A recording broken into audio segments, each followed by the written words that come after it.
Cette capsule vidéo concerne le domaine de la commande des systèmes et on s'intéresse ici à la réalisation d'un schéma bloc. On l'a vu, la stratégie schéma bloc est l'une des deux possibilités pour obtenir une fonction de transfert canonique d'un système asservi. Cette fonction de transfert canonique est ensuite exploitée, testée pour vérifier et optimiser les performances du système. Prenons l'exemple d'un asservissement de position. La première étape pour réaliser un schéma bloc est d'identifier la sortie de votre système. La deuxième étape est d'identifier l'entrée. Donc ces deux étapes préliminaires sont fondamentales. Elles sont le travail de l'ingénieur qui doit déterminer quelle est la sortie, quelle est l'entrée de son système. Si la sortie et l'entrée sont de même nature, alors le système est asservi s'il est muni d'un capteur. Donc à travers les équations qui vous sont fournies ou la description du système, identifiez le capteur et placez-le sur votre schéma bloc. La troisième étape est donc franchie.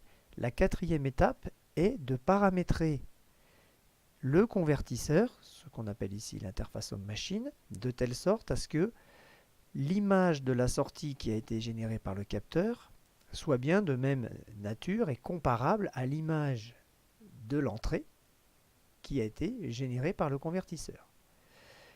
Grâce à cette adaptation qui consiste à avoir une fonction de transfert du capteur qui est égale à la fonction de transfert du convertisseur, alors vous pouvez mettre en place votre comparateur dont la fonction est de générer l'écart de consigne.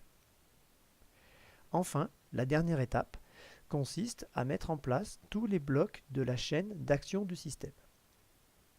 Ici, un amplificateur correcteur qui modifie la tension d'écart en tension d'alimentation du moteur, suivi d'un bloc moteur qui fournit une vitesse de rotation.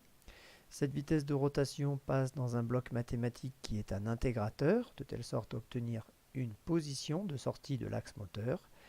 Ensuite, on a un réducteur qui réduit la vitesse et donc qui modifie également la position.